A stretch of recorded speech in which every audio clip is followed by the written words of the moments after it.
let's ask a few very straightforward questions tonight. And I want to begin first with Sanjay Jha and Sanju Verma. Sanju Verma, let me ask you this. Look, for a moment, let's assume that the BBC is biased. And in fact, I have taken you through a large number of facts that seem to suggest that there is something, and there is something to it. Haras Rafiq, former advisor to the UK government, is also here with us, and we've chatted a little back earlier, and he said that, look, there is a definite bias, and he'll explain that to us. So let's assume that is true, okay? Let's assume what the BJP spokesperson, your colleague, said about the BBC to be true. But does that mean that they should be raided? That's a fundamental question that needs to be addressed, Sanju Verma, or surveyed, or call it what you want to. And is there now pressure on the IT? Remember, the IT department has still not come out with any official statement to tell us, A, what prompted them, number two, what they've recovered, number three, to get it right. Because if they don't get it right, that press freedom index, you know what it'll do to you. So respond. Thank you, Rahul. Let me set some facts out on the table as we proceed.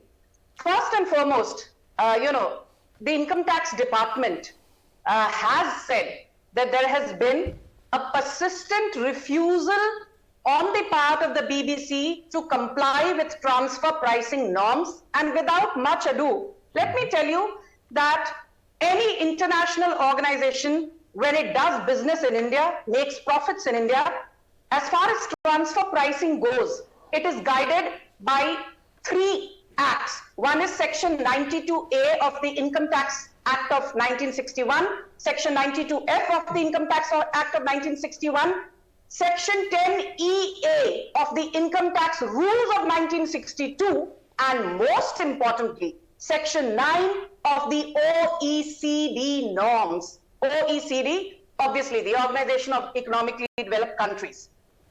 Now, BBC has been found in violation of all these norms. Transfer pricing norms of Income Tax Act of 1961, Section 10EA rules of 1962 of the Income Tax of India, and the Section 9 of OECD norms. What is transfer pricing? Very simply for your audience. When there is an entity which has multiple subsidiaries, which we know BBC has, it has a subscriber base of 450 million, with a setup in more than 200 countries. Transfer pricing simply says that when an entity operates with multiple subsidiaries across multiple geographies, it has to ensure that there is an arm's length between one subsidiary and the other. Now, arm's length is not something that we speak of in the metaphorical or in the literal sense. Right. In taxation terminology, arm's length simply means that each subsidiary of this entity will work with the aim of cost minimization and profit maximization without under-invoicing or over-invoicing, which may lead to tax evasion across subsidiaries. Now, the Income Tax Department found that BBC, through its offices in Delhi and Mumbai, has been engaging in transfer pricing policies which are in contravention of the arm's length principle, which in simple layman terms means that they have either under-invoiced or over-invoiced the goods and services that are exchanged between BBC India and BBC UK with a mana fide intent to evade taxes.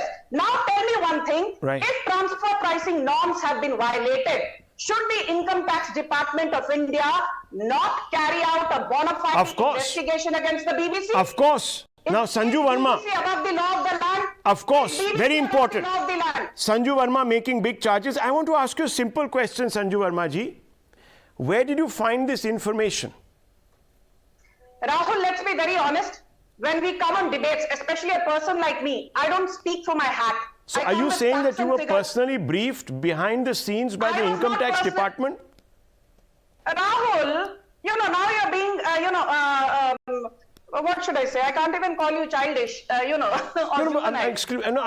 really need to know, because there is no statement out in public. So when we come for a public discourse on a channel as important as Times Now, the anchor is somebody as well read as Rahul Shivshankar, the facts are laid out. So you must have been briefed, obviously. And this is a brief, but The brief is that there has been a violation of transfer pricing. No. That the brief, okay. So the brief you got, which was circulated. Now, this is where, viewers, there is a problem. Look, I have no love lost for the BBC. Let me tell you, viewers, very directly. Neither am I going to toot their horn here.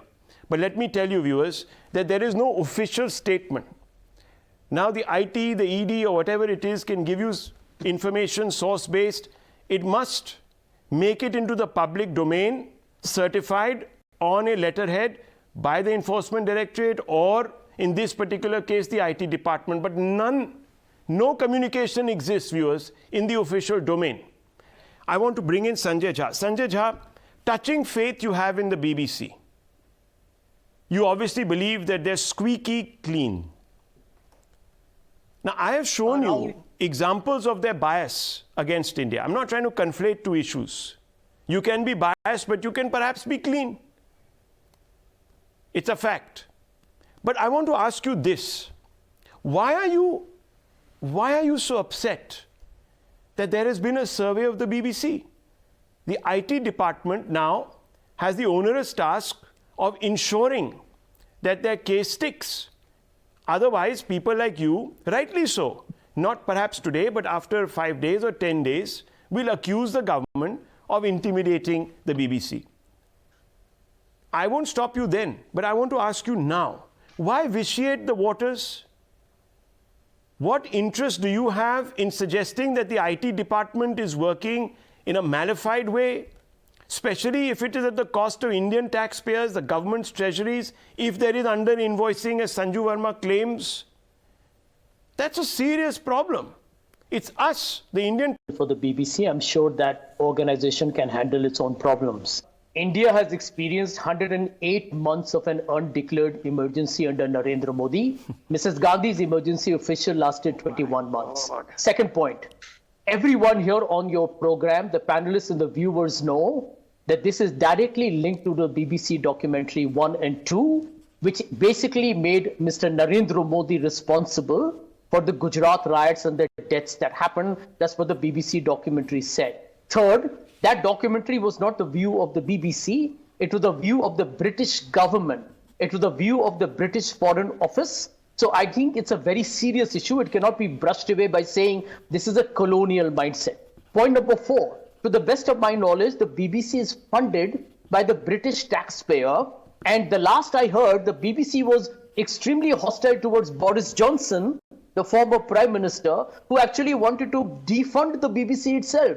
So for the BJP, I heard the BJP spokespersons today, I mean, they were sounding absolutely absurd to call this a Congress stooge. I mean, they have to make a fool of themselves. I mean, they have the full fundamental right to do so.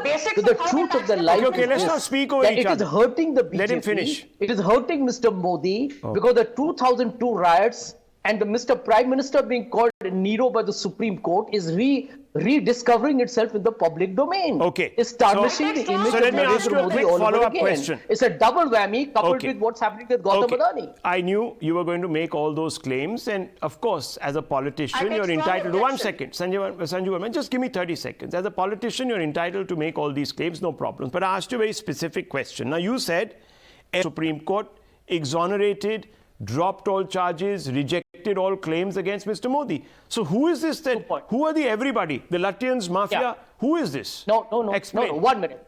So let me give you two very factual data, which is there in the public domain. Number 1, the Supreme Court said that the Gujarat government under Mr. Modi acted like Emperor Nero. And for those who don't know who Emperor Nero was, he's famous for twiddling his thumb while Rome burned. Number 2, and the insinuation is pretty explicit there. Number 2, as far as the SIT is concerned, let me be very clear. Let him you had a finish. Supreme Court appointed amicus curiae who said that I disagree with the SIT. Sanjay Jha, it's a very straight question to you. Did the Supreme Court in its final judgment exonerate Mr. Modi, yes or no? That answer was only where the accusation of the criminal conspiracy is concerned. No? Yes or no? Criminal conspiracy is what matters. Criminal conspiracy was the basis of the charge. Yes or no? Well, yes or no? Don't say well. If the BJP... I'm asking you a very specific question. On the BJP accusation, is please, Mr. Jha, please, let's not speak over each other. I'm asking you a very simple question. I don't want to shout because, you speak, then I want to be heard, and then you will want to be heard over me, and we'll end up in a shouting match. I don't want that. I'm asking you, was he not exonerated of the main charge of criminal conspiracy, yes or no, by the Supreme Court? Just answer, yes or no. The short answer is, they said there was not enough prosecutable evidence. There you go. And that, by the way, If there was no evidence, and let me tell you, Sanju, one second. Sanjay that's Jha. the reason why the BJP government is Sanjay Jha, one lying second. through his teeth. Aarti Tikku, you're a senior journalist. You've lived through those periods of 2002. You've seen the BBC at close quarters. I have a story about the BBC which I'm not going to disclose, viewers, and that gave me an insight into their mindset.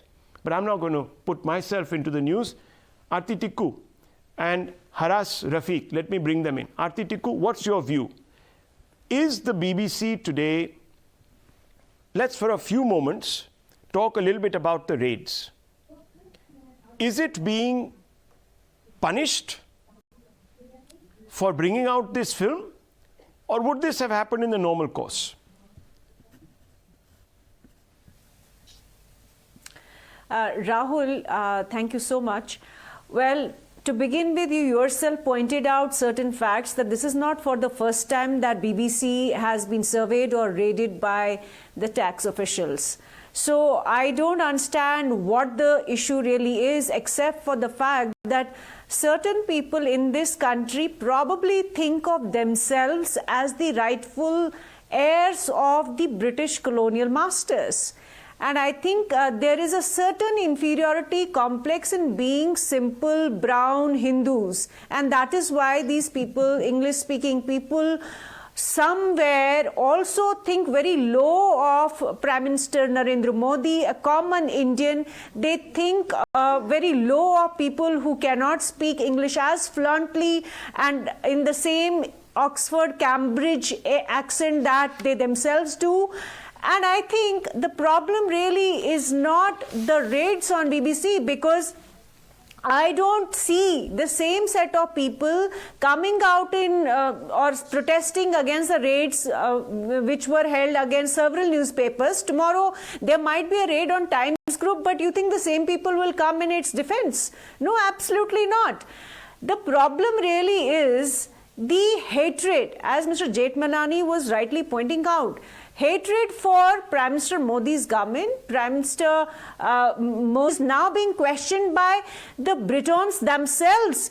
In fact, last week, one whole week, the British people, the British taxpayers actually led a movement against BBC, saying that we are not going to give them even one single pound because BBC is now justifying and making heroines out of ISIS brides. Imagine that, like ISIS brides are now being showcased as heroines who have suddenly seen the final enlightenment and now are being showcased as you're heroic saying, people. Tikku, that the opposition here should not eat out of the palm of foreign media. That's what you're basically saying. And they should not be standing up for their editorial or their financial... Absolutely. Okay, standards, fine. Just bring in Haras Rafiq. India wants to hear Haras Rafiq because he's a former advisor to the UK government. He's also a counter-terrorist expert and an advisor to two governments, in fact, two prime ministers. Now, objectively, Mr. Rafiq, what's your assessment of the BBC's coverage of Modi, his prime ministership, and India? No, absolutely. There's definitely been a bias, and you have to look at how institutionally the BBC has become quite, from a UK perspective, quite left of centre. So much so that there have been attacks even on the UK current government, which is centre-right, by calling them far-right and various things. There are people within the BBC, there are producers, there are reporters, there are presenters that actually regard the current Prime Minister of India as being, from their perspective, far right. And that is a bit of an ideological challenge going on from the UK BBC perspective against that perceived and viewed ideology. And definitely there has to be, if you're taking on people who you regard as the enemy, politically, You think that they're actually doing things that are against humanity. In this case, they believe that there's a firm belief that the Modi government is actually quite anti-Muslim within the BBC. That's quite obvious in the bias that we've seen. And if you see this as the enemy politically, ideologically, then you're going to have bias. And we have seen this bias, certainly against India, over recent times. So is this bias, and you're calling it out, motivated by vested interests? Oh, it's definitely vested interest. We've seen over the last few decades what I call entryism. And entryism is where people of a certain ideology, and we know there are people who are Islamists that have actually entered into different departments within the BBC. I say Islamist, as Islamism is for me a political ideology as opposed to Islam, the religion. The faith practiced by billions of people around the world in so many different ways. There is a vested interest politically from an Islamist perspective where they've actually merged with the people that I mentioned, people from the left. And there is what we call a red-green alliance forming. And Modi is very, very clearly seen as the enemy. The other vested interest is that there are people within, as mentioned, the BBC has over 22,000 employees. There are people who want to actually make a name for themselves. And the only way they can make a name for themselves is by actually courting controversy, by actually feeding into a wider bias that we are seeing within the UK amongst certain Red-Green Alliance members. Feeding into that, they can create a name for themselves. They can build a career, they can actually go further. And the BBC has a history of this. If we look at the interview that Martin Bashir did with the late Princess Diana, at the time it was regarded as a worldwide scoop, and it was.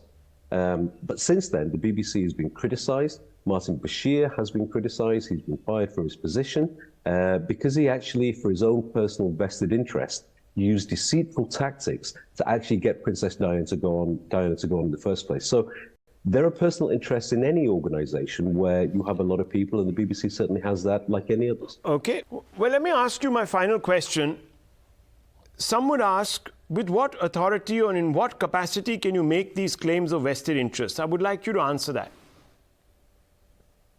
I think that it's the BBC, first of all, the viewers need to understand, as I mentioned, it's a large organization. The viewers need to understand that there are different departments, there are different people, there are different vested interests in play. And there are people that will actually use the platform of the BBC. So therefore, to actually say it's the BBC is actually not going to get the right level of results. What I think that I've been observing, and many others, is that there are people within the BBC who have certainly promoted extremist narratives in the UK and extremist individuals. And we saw that with the Leicester trouble recently, where there were Islamists that were being heavily pushed on mainstream media, not just the BBC, but other platforms as well.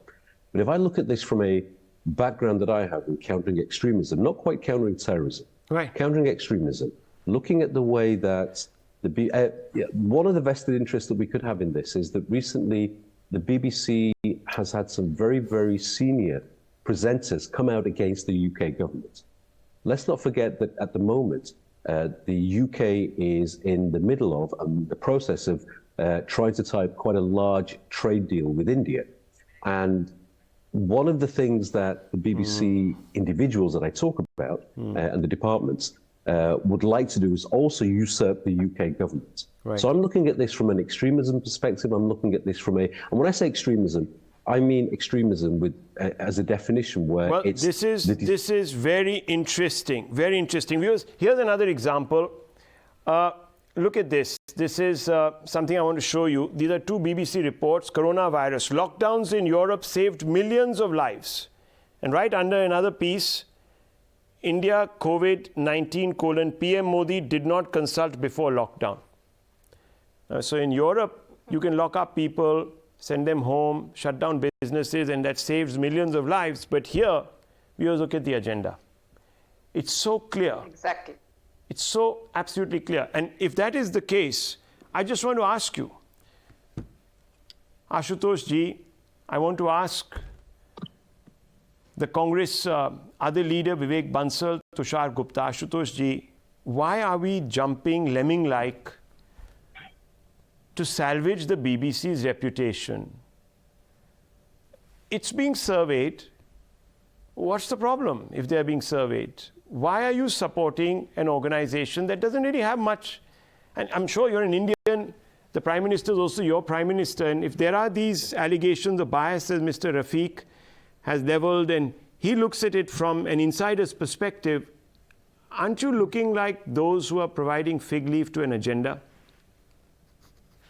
Rahul, first of all, I don't think Mr. Rafiq is saying the gospel truth. So necessarily, I don't have to agree with him. I fail to understand that. No. I fail to understand that Jack Straw in Iraq is a Muslim mass murderer. That's what has been assumed. And in India, he's an anti-Hindu and pro-Muslim. So I fail to understand. My premise is very simple.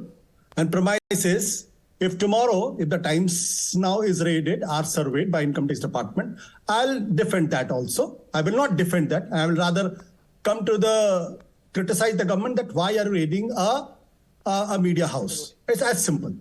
And that's a reason enough. First of all, I want to understand whether we are discussing here Gujarat riots, or we are discussing the Supreme Court has given clean sheet to the Narendra Modi, or we are discussing here that Income Tax Department has surveyed with the BBC. Or we are discussing here that BBC is a third-rate global news media brand. I'm a little confused after watching your discussion with the different persons. And I can understand very well that the BJP spokesperson had all the information. Ashutosh ji, one second. Look, one second. There's no reason to be confused. I've already said that the raid or survey, or call it what you want to, would have been based on certain parameters. Nothing out. We don't even know if it's true. And I've also made the declaration that all allegations in the past have fallen flat, and there's a possibility that this one might be too. And if that is indeed the case, the IT department has to come up with the goods, because if they don't, then they will be accused of vendetta, and rightly so. So we have made that claim. Because entire argument which has been given here, starting from the Mahesh Jetwalani, since Supreme Court has given a clean sheet to Mr. Narendra Modi on the Gujarat riot, that means there should be, in future, no book should be written. Hang on. Ashutosh ji, I am in public domain to say the ban was wrong. The ban on the documentary is wrong. I'm in public domain. I've said it on this show. So don't confuse issues here. Let me complete. I'm only asking you a very... No, please. This is a very straightforward question. Let me complete. No, please. Because there has been enough selectivity. I waited patiently for 45 minutes. No, Ashutosh ji, 1 second. I will allow you to just bear me out. See, you're trying to muddle the issue. I'm not on this at all. I asked you very simply, let the process play itself out. When certain media houses have been surveyed, there's been absolute silence.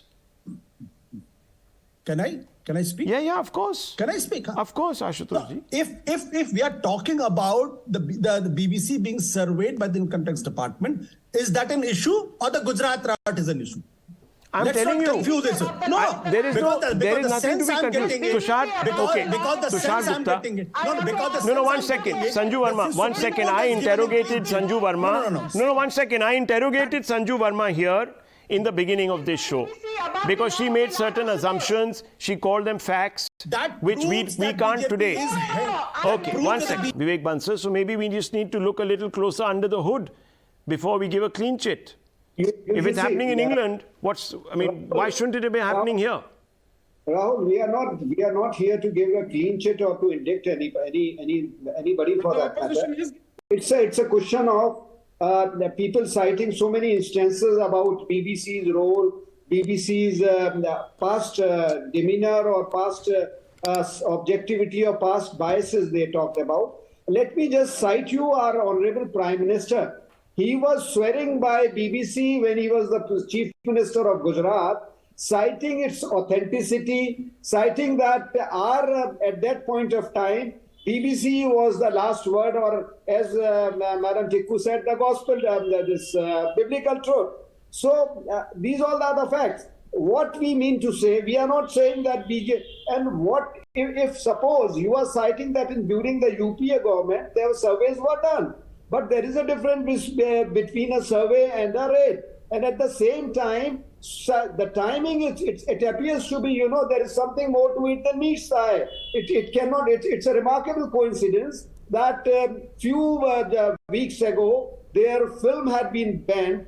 I don't go into the objectivity of the film. Whatever objectivity was there, whatever the truth was there, whatever biases may have been there, in a democracy, we are talking about, the moment you talk about democracy, you tend to revert back to the emergency. Emergency was, at that point of time. Two wrongs don't make a right, says Mr. Bansal. Two wrongs may. I don't know what the point you're trying to make. Tushar, yes, you want to respond. Opposition's logic is to be used because everyone has been making the same statement, the timing. So tomorrow, if someone wants to evade taxes in India, they should just criticize the government. And then by the opposition's logic, the taxman won't be able to touch them. Okay, well, I just want to say, viewers, when you take on an organization like the BBC or any other organization around the world, especially that which is a press body, then you better have the goods. You better come up with the goods in a court of law. You better be able to defend your case, because otherwise, you're inevitably going to be accused of overreach. We're now being told that the IT surveys on BBC will be continuing. There's more breaking news coming in. The news hour comes up. We're going to take this forward. Viewers, don't go away.